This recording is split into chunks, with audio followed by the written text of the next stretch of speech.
Vous pouvez m'appeler Antoine, ça suffit. En tout cas, ce qui est intéressant de ce que j'ai fait dans la vie, moi, ça fait 15 ans que je travaille à peu près dans la tech. J'ai travaillé aux États-Unis avant de venir ici. Toujours dans l'IA. Avant, on appelait ça la data science. J'ai fait du machine learning. Et je suis arrivé en France pour monter du coup une école, justement de la tech de manière générale.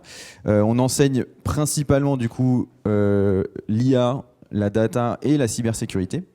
Et l'école s'appelle Jeddah. Et donc c'est vrai que là, on a le raz-de-marée, on va dire, de l'IA générative qui est arrivé, qui bouleverse pas mal de choses. Je pense que vous êtes tous en train de vivre ce bouleversement. Petite question rapide, qui est inquiet un peu de ces changements de manière générale? On fait à main levée. Ouais, la moitié, ouais, c'est ça. Je vous le dirai à la fin, mais effectivement, on a fait une étude, enfin, on a commandé une étude à l'Ipsos justement pour savoir un peu quel était le ressenti des gens sur tous ces changements. Et c'est à peu près ça. On est inquiet, mais on est un peu excité, on a un peu envie, mais en même temps, on sait pas trop où ça va aller. Donc justement, on s'est dit qu'avec Nexton, on allait parler un peu de ça. De faire un état des lieux du marché, des opportunités, des changements qui sont en train d'opérer. Bon, alors pour ceux qui sont inquiets, juste, je vous préviens, les premières slides, je vais peut-être vous faire augmenter votre prescription de l'Exo 1000, mais sur la fin, normalement, ça devrait aller. On va faire un atterrissage en douceur. Parce qu'effectivement, en fait, alors surtout si vous allez, je vous conseille pas d'aller sur Reddit en ce moment. Eux aussi font vachement augmenter les prescriptions de l'Exo 1000.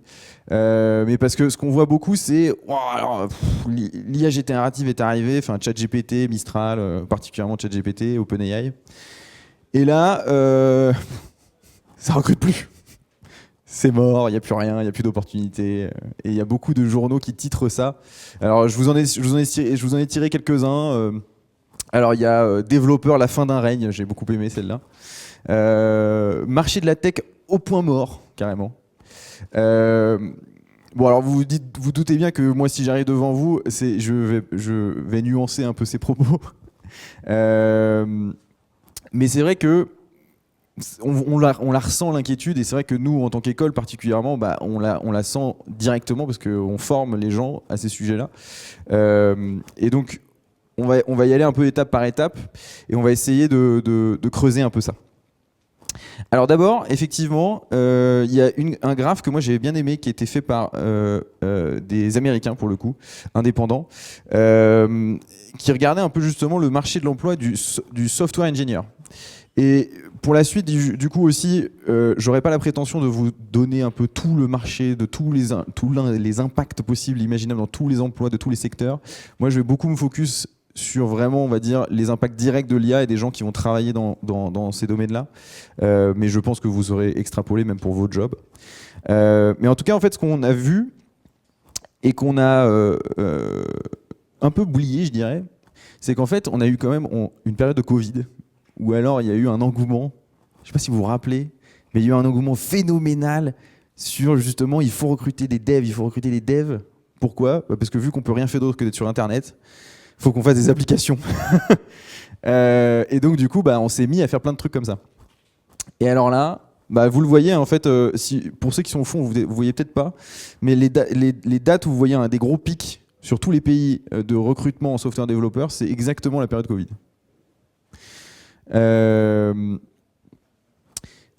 Bon là c'est terminé, ça y est, on peut ressortir. Et du coup on voit du coup que il y a une baisse qui se fait et qu'on revient en fait au niveau pré-Covid du nombre de recrutements en software développeur. Même si on voit il y a toujours une baisse qui se passe, on est quand même sur une tendance baissière du software développeur. Selon vous, quel est le deuxième facteur ? L'IA générative. Ouais. Ok. Alors, quand on voit ça, on se dit, effectivement, le métier de software développeur n'est plus un métier d'avenir. Il faut changer ça. Ou en tout cas, je suis pas sûr de vouloir me reconvertir là-dedans si je devais choisir une reconversion demain. Et c'est pas faux en fait. Hein. Là-dessus, le métier de software développeur, il a beaucoup changé. Mais en même temps, moi déjà, j'aurais une première chose à dire, c'est qu'en fait, on est quand même sur un sujet un peu conjoncturel de bah là, c'est vrai qu'on avait recruté beaucoup de devs et que beaucoup de projets sont allés à la poubelle quand même post-Covid, parce que plein de raisons. Hein. La première, c'est que quand on fait une espèce de ruée vers l'or sur tous les métiers, on va dire, ou tous les products tech, bah il y en a beaucoup qui partent à la poubelle. Et bah du coup, s'il y en a beaucoup qui partent à la poubelle, ça veut dire que bah, j'ai moins de besoins. Sauf que particulièrement en France, et d'ailleurs vous le revoyez dans le graphe, hein, en France on est toujours un peu plus... On monte jamais très haut, mais on va jamais très bas. Notamment parce qu'on est très protégé sur le marché de l'emploi. Et donc bah, du coup, si j'ai moins de projets et que j'ai plus de devs, et que je peux pas les virer, bah, je vais pas en recruter des nouveaux, quoi. Donc il y a un peu un sujet on est en train de s'ajuster aussi là-dessus. Alors maintenant, c'est vrai qu'on a l'IA générative qui est arrivée, et puis alors pour ajouter un peu à ces inquiétudes-là et sur un peu l'effet, je dirais, d'être en attente ou dans l'expectative en tout cas de ce qui va se passer. On a des annonces genre, on a le PDG de Salesforce qui vous dit moi cette année c'est bon, je fais plus de net recrutement, enfin d'augmentation en software développeur net, donc c'est-à-dire le moins les gens qui partent, quoi, ils renouvellent juste. Vous avez des Spotify qui vous disent bah, nous en fait on va d'abord essayer de voir si les développeurs, enfin ou si l'IA peut pas faire à la place du développeur. Et d'ailleurs, du coup, il y avait une étude qui était assez drôle. Ça vient de Code Signal, qui est une boîte justement dans le recrutement aussi et qui s'occupe de notamment recruter des devs. Et en fait, c'est vrai que eux, ce qu'ils se sont amusés à faire, ça c'est vraiment pour le bien de l'étude. Je vous conseille pas d'essayer de mettre, on va dire, en opposition des devs avec de l'IA. Mais là, en l'occurrence, ils ont essayé de le faire, voir si les questions d'entretien que je vous pose moi, si vous venez en tant que dev, bah, l'IA peut mieux y répondre que vous, quoi, en tant qu'humain. Alors du coup, le sujet de l'étude, ça a été fait sur je ne sais plus combien de dizaines de milliers de personnes, mais c'est statistiquement en tout cas intéressant. Et le principe, c'était, si vous voyez le three shot, ça veut simplement dire que, en fait, on te posait une question, on donnait un feedback, et on pouvait faire ça jusqu'à 3 fois. Et on voyait du coup la qualité de la réponse. Donc ce que vous voyez, le premier jaune, c'est le candidat moyen. Et après, vous avez tous les GPT qui sont arrivés depuis 4, les Gemini et Llama. Donc autrement dit, Google, OpenAI, Facebook, enfin Meta. Donc on va dire que les modèles d'IA sont effectivement largement meilleurs que le candidat moyen en software développeur, mais ils sont toujours vachement moins bons que les top candidats. Donc c'est vrai que ça fait poser un peu des questions. Là, vous vous dites, bon, ok, c'est sûr qu'il y a un moment où je vais peut-être avoir moins besoin de software développeur que ça, quoi. Le truc, c'est que du coup, et c'est bon, la prescription de Xanax, c'est fini. On va revenir maintenant. Le truc, c'est qu'effectivement, en fait, la vision qu'on peut avoir du monde de l'emploi, c'est marrant, mais je pense que c'est humain, c'est normal. On imagine toujours un monde très statique. C'est-à-dire, bam, l'IA générative est arrivée, software développeur, c'est fini. Bah oui, software développeur, effectivement, moi je vous regarde ça, j'aurais presque tendance à dire oui, software développeur, en tout cas, si c'est pas fini, c'est sur la fin. Ou en tout cas, bon, voilà. Mais on vit pas dans un monde statique, on vit dans un monde très dynamique. La tech évolue. Si je vous parle des software engineers des années 60 qui étaient là à tourner des boutons sur des machines pour essayer de faire en sorte, d'ailleurs qu'il y ait des machines qui étaient aussi grosses que cette salle, pour faire en sorte de faire 3 calculs qui étaient pas si phénoménaux, c'est pas du tout le même métier que software engineer d'aujourd'hui, qui n'est pas le même métier que demain, que celui de demain. Les choses bougent. Et justement, nous, on suit un peu justement les demandes et les évolutions des métiers de la tech. Et en fait, nous, ce qu'on a constaté, je vous ai donné un peu justement 2020. Donc, le premier graphe que vous voyez en foncé, c'est 2020.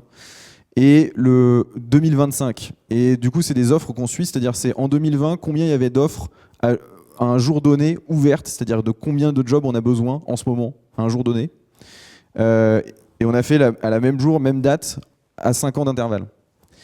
Donc, on vous les a regroupés, je dirais, en 3 grands domaines. Vous avez, à gauche, vous avez tout ce qui est, on va dire, data analysis, donc business analysis. Donc c'est vraiment des métiers, on va dire, de la data pure, où on va essayer, à travers peut-être des outils texte, très souvent, d'essayer de comprendre la donnée dont on a à disposition. Ça, depuis 5 ans, du coup, on a l'augmentation, on va dire, la plus faible, mais qui est quand même plus 56%. Pas mal. Le deuxième, alors celui-là et le deuxième et troisième sont vraiment, pour moi, ils sont phénoménaux, mais vous allez voir, on va parler un peu des défis justement après. Tous les métiers liés finalement tous les métiers tech, je veux dire, qui sont liés à de l'IA, dans le sens, j'ai besoin de intégrer de l'IA dans mon infrastructure, j'ai besoin de développer une nouvelle IA, j'ai besoin d'automatiser à travers de l'IA. Ça, on est en explosion. Donc effectivement, sur les métiers style data scientist, aujourd'hui, on parle un peu moins de data scientist, on a aussi parlé de machine learning engineer, peut-être que vous avez entendu parler de AI engineer. On peut les mettre un peu dans le même panier. Là, nous, on a observé plus de 200%. Là où c'était balbutiant, on était finalement en 2020, on essayait encore de faire des POC, de tester, voilà, on va prendre quelques des data scientists, on va les mettre dans des labs et on va voir un peu ce qui se passe. Là, ça se structure. Pareil pour tout ce qui est data engineering. Donc nous, on le regroupe un peu plus. Autant, on va dire que les data scientists, machine learning engineers, etc., on les met dans l'intégration de l'IA de manière générale. Autant les data engineers ou les métiers liés, on va dire c'est ceux qui vont faire en sorte que l'infrastructure que vous avez aujourd'hui puisse accueillir de l'IA. On va dire que c'est un peu les... S'il y a des data engineers, mais vous ne voulez pas. C'est un peu les plombiers, on va dire, de l'IA. C'est-à-dire c'est ceux qui vont vraiment faire en sorte que les tuyaux dans lesquels il y a de la data passent, quoi. Et ça, plus 300%. Voilà. Donc finalement, déjà, quand on voit ça, tout va bien. S'il y avait des devs ici, vous en faites pas. Le métier, en fait, est en train d'évoluer. C'est juste qu'effectivement, les besoins et les software développeurs tels qu'on les connaît aujourd'hui vont nécessairement avoir besoin de se former, peut-être, ou en tout cas changer un peu de leur set de compétences initiales. Mais la tech est pas morte, ça y est, c'est pas l'IA qui a remplacé tous ces gens-là, et puis ils vont faire tout à notre place, et puis voilà, en fait, on a d'autres besoins qui sont en train d'arriver.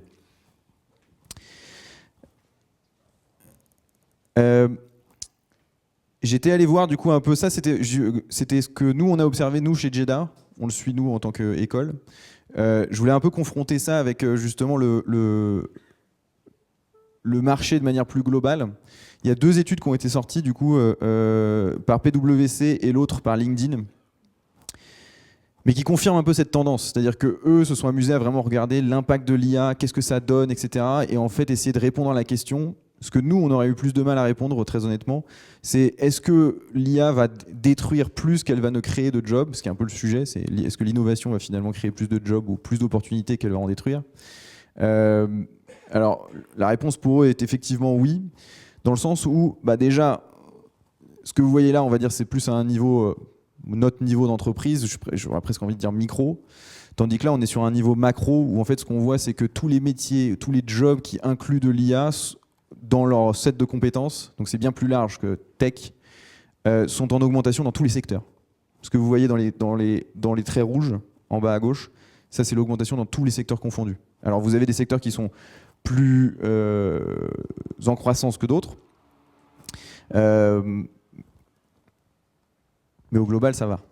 On a toujours des opportunités. Pareil, du coup, sur LinkedIn, vous montre un peu la même chose, mais on va dire de manière ramassée. D'autres choses qui étaient intéressantes, justement, que PwC avait vu, c'était que, effectivement, donc pour eux, on crée plus qu'on détruit, voire même, en tout cas, pour ceux qui sont ou ceux qui utilisent de l'IA de manière générale dans leurs compétences, ont même une prime, c'est-à-dire une prime sont payées en général aux alentours de, c'était à peu près 45% plus cher.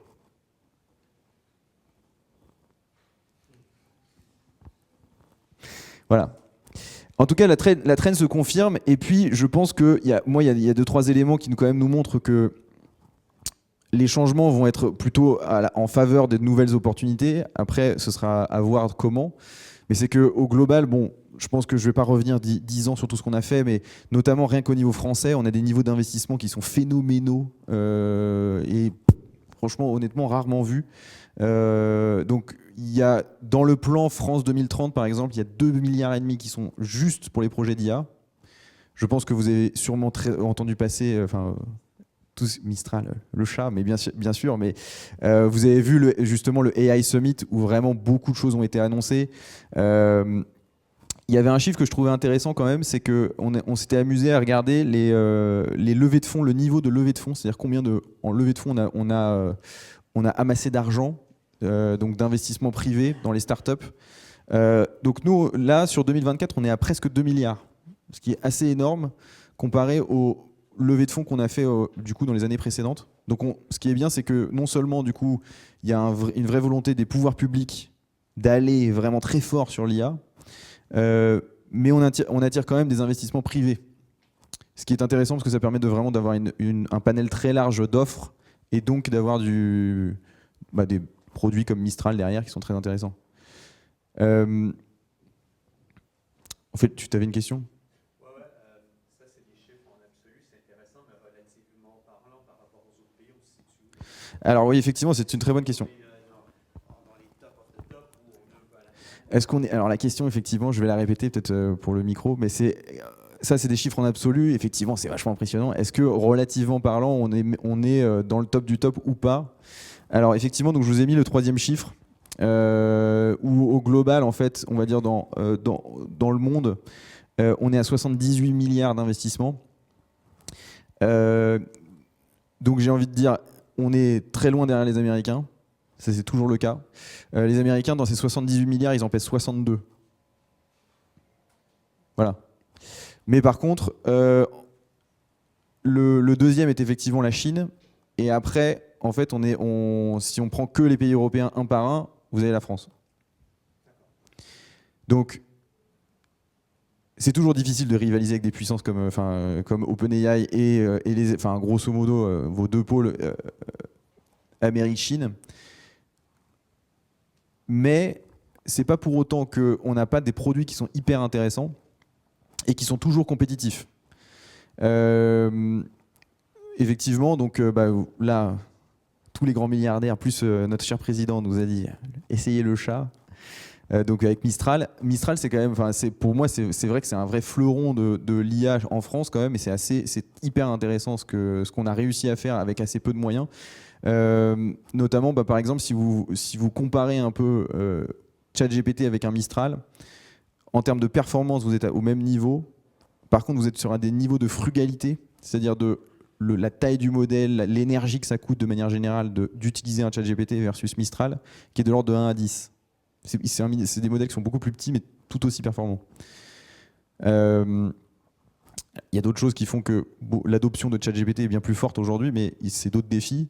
Mais on va dire que déjà, en termes si on prend juste les performances pures de l'IA sur certains sujets, Mistral est même parfois meilleur que ChatGPT. ChatGPT est meilleur sur encore d'autres sujets, mais en tout cas, c'est compétitif, quoi.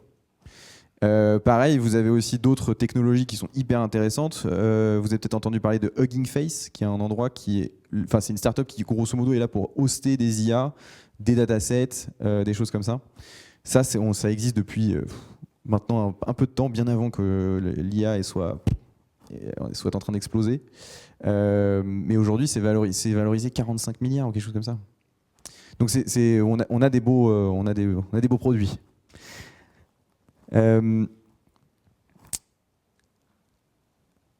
Alors du coup, on a fait l'état du marché.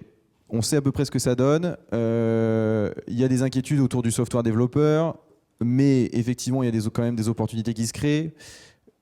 Je serais assez convaincu qu'effectivement, il y a un effet un peu d'inquiétude parce qu'on voit effectivement des jobs qui deviennent de moins en moins attrayants, mais qui reviennent à des niveaux, soyons honnêtes, à des niveaux tout à fait normaux. Enfin, si on regarde, en fait, juste la période Covid a été une période d'euphorie, et on va dire que les devs étaient très heureux d'avoir cette période d'euphorie parce que littéralement, je pouvais travailler pour une boîte, ça me plaît moins, je toque à la porte de l'autre boîte et je suis embauché, je n'ai pas de problème avec ça.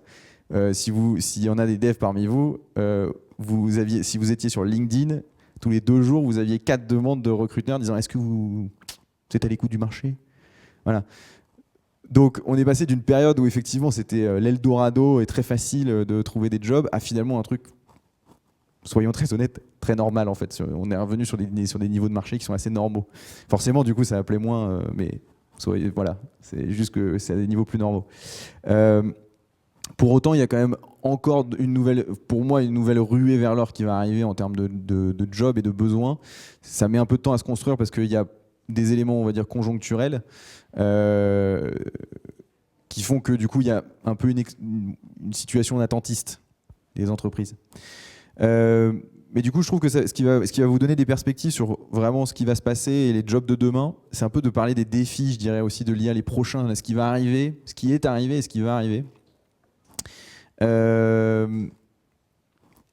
je trouve que il y a quelqu'un qui l'a résumé bien mieux que moi, qui était très fort. C'est le patron d'NVIDIA. Il vous a donné toutes les étapes là, de ce qui va se passer dans les... je sais pas si je pourrais donner un ordre de temps, parce qu'en général, c'est ce que j'imagine, ça va être ça en plus rapide.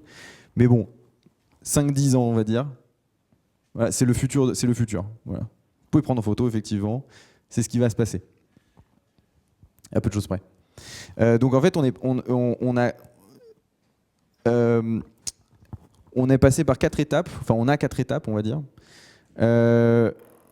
La première, ce que Jensen, enfin c'est le patron de Nvidia nous dit, c'est on avait d'abord passé la partie l'IA perceptive, tu vois, Perception AI. Ça, c'était l'époque où moi j'ai commencé à bosser, à peu près, où on arrivait à faire des modèles qui étaient capables de reconnaître des cellules cancéreuses sur des radios. On dit waouh, pas mal ça. Mais les modèles étaient lourds, assez compliqués à entraîner, puis surtout, bon, voilà, en dehors de la tâche, il faut que tu reconnaisses des cellules cancéreuses sur des radios. Si déjà demain c'était une photo, l'IA vous disait n'importe quoi. Okay. C'était l'époque où Google nous sortait par exemple, on est capable de voir là où est le lapin sur l'image, le chat, etc., etc. Bon, t'es là, wow, c'est super, c'est très fun. À quoi ça va servir? On n'était pas sûr. Après, on est passé sur l'IA générative. Là, c'est ChatGPT. Donc là, on est il y a 2-3 ans, on va dire. 2 ans. Où on a des IA qui, là, on peut leur parler. Et franchement, ça nous répond des trucs pas trop cons quand même. Le seul sujet, en fait, c'est que ChatGPT, surtout dans les moments où vous aviez utilisé ChatGPT, genre quand c'est sorti, vous vous souvenez à peu près? Moi, j'aime bien dire que ça, c'était vraiment des modèles un peu en cage. Dans le sens où c'était très intelligent, mais tant que vous étiez toujours dans l'application Mistral ou ChatGPT, ça fonctionne, mais on ne peut pas en sortir. Autrement dit, voilà, vous pouvez avoir une conversation avec votre IA, mais demain, vous lui dites, est-ce que tu peux me chercher les meilleurs, je sais pas quoi, enfin, les meilleurs restos de Paris pour ce soir, quoi. Bah, elle vous répondra ce sur quoi elle s'est entraînée, à l'époque où elle s'est entraînée. Donc c'est absolument pas ni ce soir, ni il n'y a pas d'immédiateté, on ne peut pas y faire grand-chose de plus que ça. Donc c'est dans ce sens-là où c'est en cage. C'est genre on a un cerveau hyper intelligent, mais il n'y a pas de bras, pas de jambes, rien. Et donc on est en train d'arriver à cette 3e étape là, que vous voyez, qui s'appelle Agentic AI. Normalement là, si vous avez été un petit peu sur YouTube récemment, agents, AI agents, vous avez entendu ça, des agents partout. En fait, c'est cette idée, c'est l'idée d'essayer de répondre à ce problème-là, au problème de genre j'ai mis mon IA un peu en cage là, et j'aimerais bien qu'elle fasse d'autres trucs.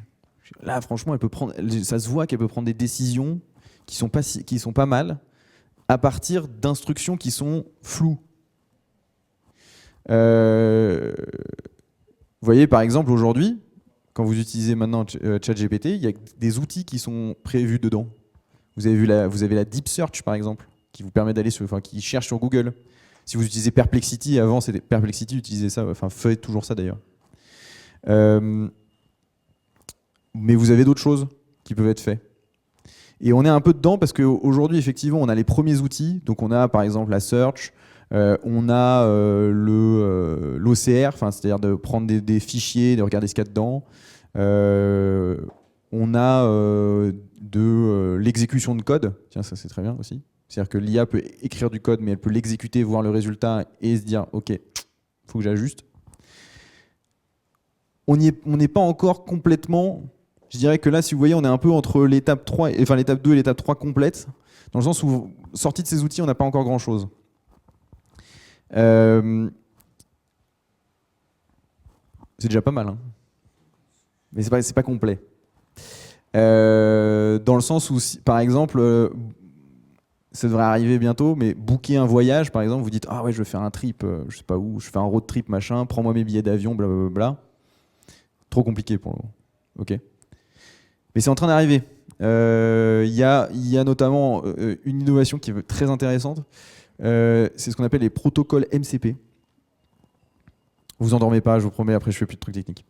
Mais en fait, on est en train d'essayer de voir comment est-ce qu'on peut s'assurer que les agents et les modèles d'IA sur toutes les technologies puissent se parler entre eux de manière assez simple. Aujourd'hui, grosso modo, il faut coder votre application pour le modèle que vous utilisez. Sauf qu'il y en a beaucoup des modèles. Et du coup, ça bloque un peu. Okay. Là, du coup, on se dit on va faire une autoroute et on va standardiser un peu tout ça, ce qui nous permettra de développer beaucoup plus d'outils encore. Donc on y est. Voilà, on est à peu près là, nous. Et après, du coup, vous avez lui vous dit la dernière étape, c'est les droïdes. C'est Star Wars. C'est super fun, en vrai. Vous imaginez, il y a un petit droïde à côté de moi qui passe les slides et tout. Bon, moi, c'est un futur que je trouvais marrant, mais à vous, ça c'est au jugement de chacun. Le truc, c'est qu'en tout cas, moi, je trouve que c'est très intéressant ces 4 étapes parce qu'en fait, on voit tout de suite là où on va aller et du coup les défis qu'il va y avoir. Parce que les défis, en fait, on n'en a pas forcément idée dans le sens où on est martelé beaucoup par les nouvelles innovations de ChatGPT ou de VO3, par exemple, si vous avez suivi Google, etc. etc. Mais en fait, c'est plus profond que ça. Et surtout, les besoins, ils vont arriver beaucoup sur ces 4 piliers-là. On va parler. Le premier, en fait, c'est ce qu'on appelle les GPU. Alors, c'est des trucs de geek. Mais c'est les composants qui permettent de faire tourner des IA. Les deuxièmes, en fait, c'est que forcément, si vous avez de plus en plus d'IA, il faut les héberger quelque part. Et en fait, on n'a pas la place pour le moment. Donc il va falloir faire des data centers. Ou en tout cas que les data centers soient plus optimisés pour accueillir de l'IA. Le troisième, et je pense que pour moi, les deux premiers, on va dire, ne nous concernent pas, mais on va dire que ça concerne peu de boîtes. Mais quand nous, on est sur du conseil ou sur de l'intégration de l'utilisation, en fait, les deux prochains défis, ça va être ceux-là pour moi, sur lesquels il y aura beaucoup d'opportunités. C'est que il faut les accueillir, ces infrastructures, et en fait, il y a plein de sujets. Rien que, il y a des sujets stratégiques. Vous êtes peu importe qui, comme boîte, est-ce que vous allez vraiment utiliser Mistral, ChatGPT, ou est-ce que, en fait, vous avez des sujets où votre donnée est beaucoup trop sensible pour utiliser des modèles qui ne sont pas à vous? Donc, quelle est votre stratégie par rapport à ça? Est-ce qu'il faut que je fasse mes propres modèles? Mais du coup, ça va prendre moins de temps. Enfin, ça va prendre plus de temps, pardon. Ça va potentiellement être un peu moins efficace. De l'autre côté, ok, est-ce que je prends le risque que les données qui sont utilisées, les prompts qui sont utilisés, blablabla, passent potentiellement, ou en tout cas soient visibles par des boîtes qui ne sont pas la mienne?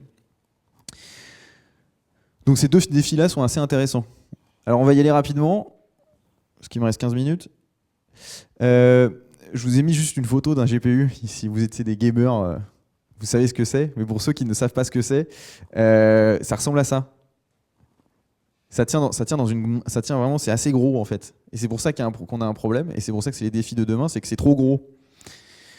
Un GPU qui tient, on va dire, qui fait mon avant-bras, je le mets pas dans la tête de C3PO. Ou alors, il faut qu'il ait vachement une grosse tête. Vous voyez ce que je veux dire? Donc en fait, ce que fait Nvidia particulièrement, parce que en termes de provider de composants, on a Nvidia, on a AMD, c'est à peu près tout. Tout le sujet, et si vous suivez même les conférences d'Nvidia, c'est comment faire des GPU qui sont gros comme ça. Ils ont réussi, mais c'est pas très performant pour le moment. Et c'est là que du coup les innovations peuvent se faire. S'il y a des entrepreneurs un peu ingénieurs parmi vous, voilà ce qu'il faut faire. Le deuxième, effectivement, donc je vous avais dit, c'était les data centers. Bah, en fait, je vais vous donner un peu une perspective. Si on prenait ChatGPT, le premier qui est sorti, ça pèse 750 gigas. ChatGPT 4 est 100 fois plus gros. C'est-à-dire que vous avez 100 fois plus de paramètres. Ça, c'est les petits poids qui font que l'IA décide du prochain mot qui va servir dans votre phrase. Vous avez tous un PC portable, vous voyez que 750 gigas, potentiellement, vous ne les avez même pas, vous, sur votre stockage là. Mais surtout, comment vous faites pour faire tourner 750 gigas comme ça? Si vous avez déjà essayé d'ouvrir un Excel de 100 mégas, vous avez vu que normalement, vous attendez à peu près un quart d'heure. Donc en fait, le sujet, c'est ça. C'est qu'on ne peut pas, ou tel que l'IA est faite aujourd'hui, on a du mal à avoir Enfin, on ne pourra pas avoir des ordinateurs desktop comme ça qui pourront les utiliser tels que. Apple essaye de le faire, si vous avez suivi avec les puces M, c'était de pouvoir en fait faire tourner des IA, mais elles sont trop grosses, donc il faut les centraliser quelque part. Il faut les mettre quelque part et que les gens appellent le modèle via Internet, mais que ce soit un autre super ordinateur qui fasse tourner ces IA, par exemple. Donc ça veut dire des data centers. Et alors les besoins en software.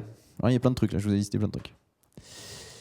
Votre sujet, en fait, ça c'est les sujets techniques, et après, j'aurais peut-être dû commencer d'ailleurs par les sujets un peu de gouvernance, mais les sujets techniques, c'est que un modèle tel qu'il est aujourd'hui, on va dire un Mistral, c'est des modèles généraux. Okay, ils peuvent faire un ensemble de tâches, mais cet ensemble de tâches, du coup, ne fonctionne pas nécessairement ou potentiellement ne va pas fonctionner pour tout le monde, pour tous les scénarios.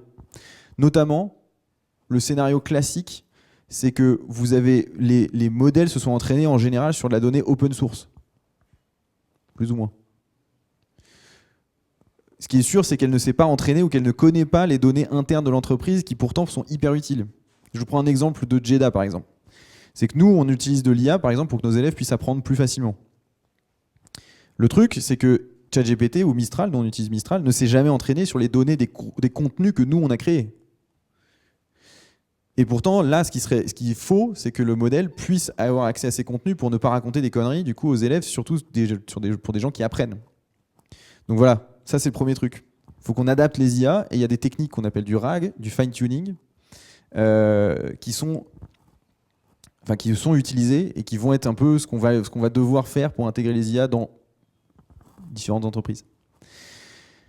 Et après le reste, effectivement, vous avez beaucoup de sujets liés à l'IA aujourd'hui est capable d'automatiser énormément de tâches, c'est-à-dire que vous avez aujourd'hui on va dire des pipelines d'automatisation qui sont de plus en plus complexes. C'est normal puisque quand vous deviez écrire du code, vous deviez vraiment définir toutes les étapes possibles et imaginables de ce qui devait se passer dans votre processus d'automatisation. Truc bête, hein, mais genre, quelqu'un s'inscrit sur mon site, pour qu'il s'inscrive sur mon site, il faut qu'ensuite que j'envoie ces données-là sur mon CRM doit envoyer un mail automatique. Voilà. Et ça doit être des étapes très clairement bien définies. Sauf que du coup, si le mail, vous voulez le faire un petit peu personnalisé, parce que du coup, on sait que, je sais pas, il a un besoin très, très spécifique, aujourd'hui, c'est très compliqué. Il faut faire des branches, des machins. Mais une IA, elle est capable de décider toute seule. Elle voit le contexte et elle est capable de faire un truc pas trop con. Donc vous voyez que vos pipelines d'automatisation, ils peuvent être vachement moins complexes, mais il faut s'occuper de faire cette transformation. Voilà. Et après, vous avez des sujets effectivement, de comment je fais pour l'intégrer, mon IA, dans mon infrastructure telle qu'elle. Parce qu'aujourd'hui, nous, on n'a pas attendu l'IA pour faire des infrastructures de IT, quoi. Sauf que on les avait optimisés pour, je sais pas, avoir des ordinateurs à dispo pour nous, d'avoir des bases de données, des machins, mais pas de l'IA. Et le deuxième, du coup, défi pour moi, ça, c'est des défis un peu plus haut niveau, dans le sens, on est à un niveau stratégique.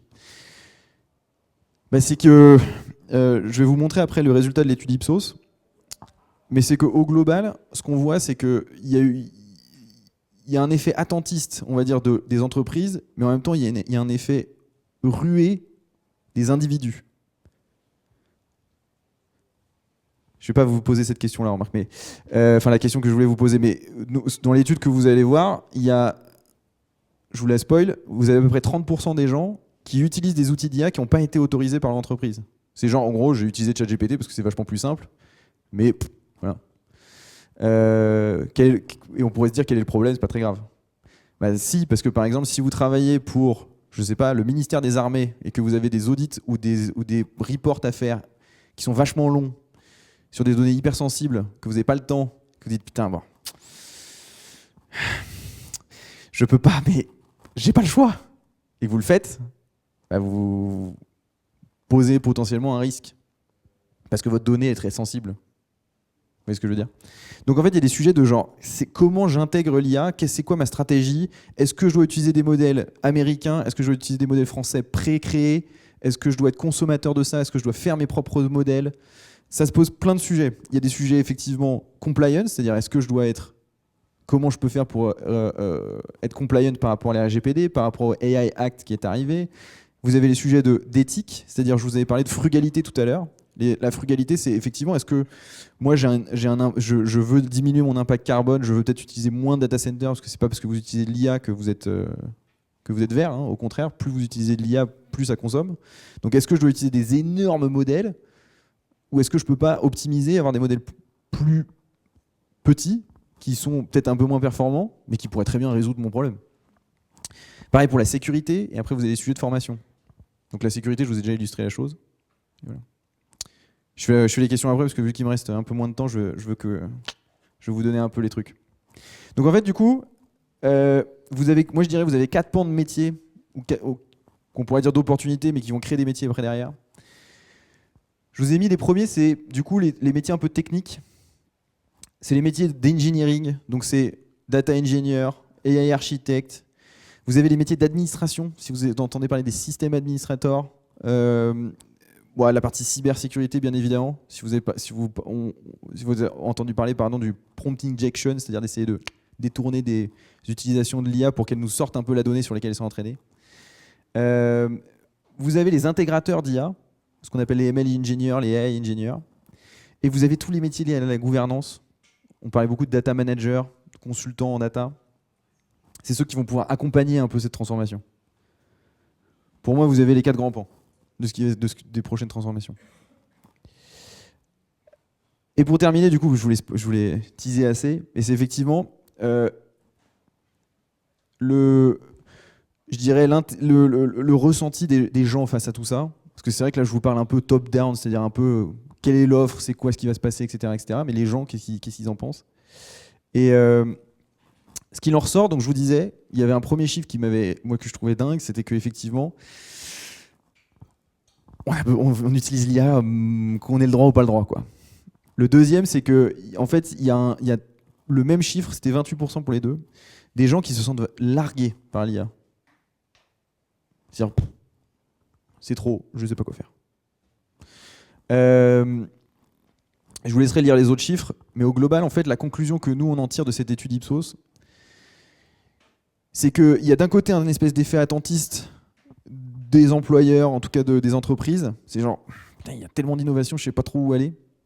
Et en même temps, il y a des gens qui ont super envie, qui a une certaine excitation, qui utilisent l'IA un peu comme ils veulent. Donc c'est un peu la débrouille, quoi. Donc il y a un vrai sujet pour moi d'accompagnement aujourd'hui, parce que quand c'est la débrouille, ça veut dire qu'il y aura des gens qui sont laissés sur le carreau. Alors qu'il faut les accompagner pour qu'ils puissent l'utiliser, ces outils-là. Voilà, on va terminer. Je vous mets les conclusions. Mais vous les avez compris. Vu qu'il reste un peu beaucoup de temps, je vous les laisse les lire. Et on fait les questions. Questions. Alors j'avais une question derrière toi. Ouais. Vous parliez tout à l'heure des ressources par rapport à l'IA. Ouais. Et dans votre présentation, vous n'avez pas fait référence à DeepSeek qui a quand même DeepSeek, oui. bousculé le marché. Et je voulais avoir un peu votre avis là-dessus. Sur DeepSeek, ouais. C'est vrai, j'en ai pas parlé. J'en ai pas parlé parce que bon, je suis pas très supporter de DeepSeek. Mais oui, c'est très intéressant d'avoir des modèles qui sont en fait, peu importe le modèle, j'ai envie de dire, ce qui est intéressant, c'est d'essayer de trouver des moyens de les rendre plus petits. DeepSeek, enfin, on a eu un moment un truc de fou parce qu'il y avait une grosse propagande, honnêtement, sur DeepSeek et sur la qualité de ce modèle-là. La vérité, c'est qu'il n'est pas meilleur qu'un ChatGPT, par exemple, pour le coup, parce qu'on pourtant on en avait fait la pub telle quelle. Il n'est pas meilleur qu'un Mistral, mais c'est vrai que c'est un concurrent fort. Enfin, c'est pas un mauvais modèle. Donc dans tous les cas, moi, ce que j'aurais envie de te dire, c'est qu'en fait, quand vous entendez modèle plus petit, il faut entendre plutôt effectivement quelque chose de bénéfique. À regarder après les performances et les intérêts derrière à faire adopter le modèle, hein, parce que du coup, aujourd'hui, c'est vrai que la part du lion revient quand même à OpenAI. Enfin, vous regardez les courbes d'adoption, c'est phénoménal. Mais plus petit égale, à mon avis, vers ce vers quoi on va essayer d'aller, parce que ça permet en fait effectivement d'embarquer après des IA sur d'autres outils que des gros data centers. Le grand défi, vous avez compris, hein, c'est pas moi qui vous le dis, c'est Nvidia, c'est de pouvoir avoir des IA qui sont assez petites mais assez puissantes pour qu'elles puissent se mettre sur des devices consommateurs. Question avant. Je te remercie pour ce très bon talk, très instructif. Néanmoins, par rapport à mon point de vue, je trouvais que tu étais quand même très orienté quincaillerie, hardware. Quincaillerie, Et ici, oui. c'est quand même une agence digitale où on est orienté design. Donc, moi, j'ai 2-3 petits trucs que je voudrais te dire. Ouais. Tu es mon directeur d'une école. Il y a 2 générations qui sortent cette année et l'année d'après, qui vont rester sur le carreau. Non pas parce que l'IA va les remplacer, mais parce que les gens qui engagent sont persuadés que l'IA va les remplacer. Ça, je pense que c'est un message qu'il faut passer maintenant aux tout juniors. Ça va être Verdun dans les 2 années à venir. C'est triste à dire. C'est pas l'IA qui va les tuer. C'est les gens qui croient que l'IA va les tuer. Moi, je pense aussi que les codeurs, les bons, tu les as montrés, ils sont tout en haut, ils codent 20% de leur temps, et c'est les 80% de ce qu'ils font qui va rester intéressant face à l'IA. Le troisième point, à mon avis, c'est que les IA, elles vont pas se déployer toutes seules, donc ça fait encore aussi du monde qui va devoir bosser. Et puis, là, on arrive au point clé. Qui va intégrer l'IA dans les interfaces ? ChatGPT qui d'un côté te dit « il faut un prompt très détaillé » et de l'autre te met une boîte aux lettres de 4 lignes. Rien que ça, c'est un basique qui ne marche pas. Il y a des moyens, moi j'ai vu des tas de protos absolument fantastiques en UX pour intervenir dans ce qu'elle génère. Ça, c'est un vrai métier pour nous. Et puis d'une façon générale, les IA, ça va former des écosystèmes. Ça va former des réseaux d'agents où les agents seront humains, les agents seront artificiels. Et il va falloir des gens qui dessinent ces écosystèmes. Et je pense que les gens qui font de l'UX maintenant, ils doivent avoir un œil sur ça. Voilà. Donc c'est très intéressant de le voir d'un point de vue technique, mais d'un point de vue au sens large comme design, il y a une énorme réserve aussi.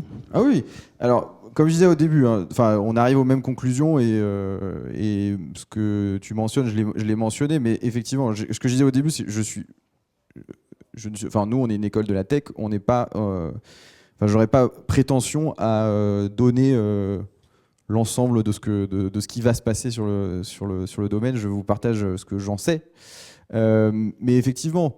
Alors, je partagerai juste pas ton point de vue sur le côté des juniors, dans le sens les juniors sauront et les recruteurs sauront pas. C'est pas vrai en fait. Si tu regardes quand même les entreprises de manière générale et grâce potentiellement à des talks comme ça, mais les gens s'adaptent très bien et comprennent déjà un peu le changement. Il y a effectivement un temps qui se passe pour essayer de comprendre les changements. Mais les entreprises, les recruteurs savent un peu les besoins et savent où les recruter, puisque nous-mêmes on leur dit, venez, ce que vous avez besoin, c'est des gens comme ça.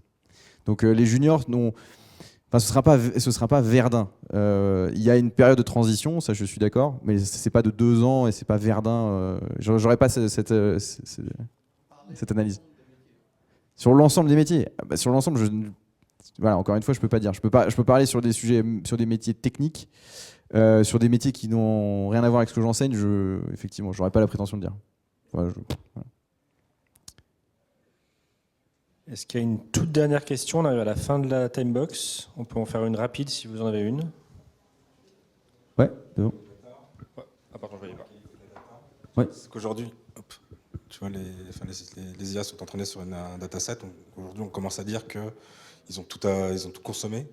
Qu'aujourd'hui, en termes d'originalité de la data, ça devient vraiment problématique. Et pour entraîner de nouvelles LLM, on n'a plus de données originales. Ce que tu disais toi-même dans ton expérience, c'est qu'en tant qu'entreprise, tu as apporté de la valeur parce que vous aviez vos propres connaissances créatives, originalité, qui font que vous allez apporter un plus au LLM. demain, une fois qu'on aura consommé tout ça, comment, enfin, tu vois, ce qui est d'arriver, c'est qu'on va perdre l'originalité, les gens vont peut-être être moins créatifs. Du coup, est-ce que tu vois pas quelque part à un moment donné où ça va, Ou le serpent se mord la queue, ouais. il va y avoir une asymptote. Enfin, Ouais. je sais pas ce que tu en penses. Oui, c'est une théorie, oui. Il y a une théorie sur ce sujet, c'est genre, effectivement, déjà, ChatGPT 4 a consommé littéralement 3 fois Internet. Est-ce qu'on va créer assez de données pour nourrir les IA ? Tu peux le voir. Enfin, la première réponse facile, c'est il suffit de regarder la courbe de croissance de données qui est exponentielle, c'est-à-dire ce qu'on crée comme volume de données. Elle est exponentielle, donc je suis pas complètement certain non plus que genre on arrive à cette asymptote parce qu'il n'y a plus assez de données. Faudrait continuer de regarder un petit peu ce qui se passe. Après, ce qui est sûr, c'est que en fait, le futur de la donnée qui va être créée va être utilisé par des IA elles-mêmes. Donc des IA vont s'entraîner sur ce que les IA ont construit. Et effectivement, ce qu'on voit et ce que vous avez très certainement expérimenté, c'est, je sais pas comment vous dire autrement, de cette espèce de soupe ChatGPT, c'est-à-dire ça n'a pas d'âme. Et ça, effectivement, ça restera, mais parce que c'est des modèles probabilistes. Et que du coup, on parle en termes mathématiques et pas en termes humains. Et donc, ça restera. Et après, de toute façon, le sujet aujourd'hui, c'est plus vraiment de faire consommer plus de données pour avoir des modèles plus performants, dans le sens où ils sont déjà très performants. On est plutôt sur un sujet d'optimisation de ce qu'on a déjà. Tu vois ce que je veux dire ? C'est-à-dire que je vous ai parmi toutes les études ou tous les comparatifs qui ont été faits, mais c'est dans le même style de ce que je vous ai dit avec les recruteurs qui vous comparent des modèles d'IA versus des average candidats pour être software développeur. C'est qu'on avait fait des tests SAT, on avait fait plein de tests des étudiants versus des IA, où déjà les IA sont bien meilleurs sur plein de sujets. Donc en fait, en termes de performance aujourd'hui, c'est plus trop le sujet. On a déjà en gros, le cerveau est déjà pas trop mal. Et donc, en fait, on s'en fout un peu d'aller chercher un cerveau encore meilleur.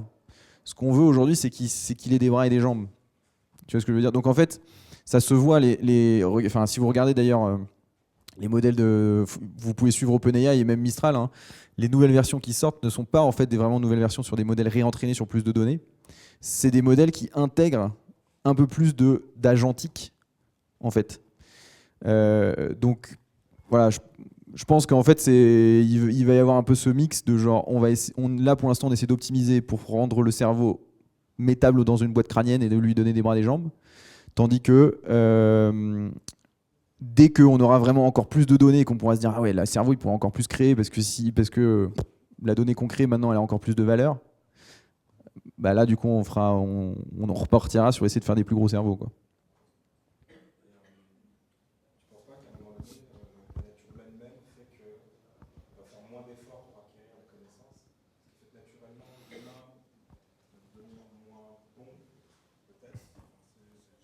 Ouais. Est-ce qu'il n'y aura pas quelque part un creuset qui va se faire entre une élite qui va continuer à apprendre, à développer la connaissance, et la masse qui va utiliser des choses faciles et on voit plein de choses. Qu'est-ce que tu en penses de ça ? Ouais, alors la question, je peux prendre 2 minutes ou rapidement. J'essaie de la faire courte. Rapidement, non, je suis vraiment pas d'accord avec ça. Je pense que si on devait faire simple, en fait, prenez toujours dans votre tête, vous remplacez ChatGPT par genre une clé à molette, quoi. Le jour où on a innové, on a inventé la clé à molette, ou genre la calculatrice, quoi.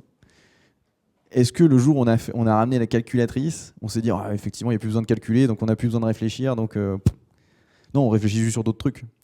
Donc en fait, je pense que c'est pareil. C'est toujours difficile parce que je pense que vraiment vivre dans un monde, on imagine le monde comme une photo, alors que le monde est dynamique. Et donc effectivement, si tu regardes une photo, tout ce qu'on fait aujourd'hui, il y en a plein de trucs que l'IA peut bien faire. Donc effectivement, on n'a plus franchement besoin de réfléchir. Je suis à peu près certain que tous aujourd'hui, vous avez eu un mail compliqué à répondre, vous l'avez copié, vous l'avez collé dans le ChatGPT, vous avez dit fais-moi une réponse, et puis vous refaisiez 3-4 trucs, puis vous réfléchissez même plus à la sémantique et à bien écrire. Bon, je suis pas là à dire est-ce que c'est important de bien écrire ou pas, mais ce que je veux dire c'est que du coup finalement tu as réfléchi au fond, peut-être à comment tu présentes ton truc, ce que tu dois présenter, et pareil pour d'autres tâches. Donc en fait la dynamique humaine, je pense, est toujours tournée vers un certain progrès et quand même se challenger. C'est juste il y a certains trucs qui vont de facto, j'y mets pas un jugement personnel, mais de facto il y a des trucs qui seront pas importants pour la masse et sur lesquels on n'a pas envie de réfléchir. Tu vois ? Et ça, du coup, effectivement, tu réfléchiras pas. Ou moins. Mais comme la calculatrice, tous les gens qui sont pas mathématiciens et qui ont besoin de faire des calculs, ils s'en foutent de faire des calculs et ils sont très heureux d'avoir une calculette quand ils en ont besoin. Et sur le reste, ça leur permet de gagner du temps pour faire autre chose. Les trucs sur lesquels ils ont envie d'utiliser leur cerveau. Parce que par contre, ce qui ne change pas, c'est qu'on a toujours 24 heures dans une journée. Merci beaucoup. Merci.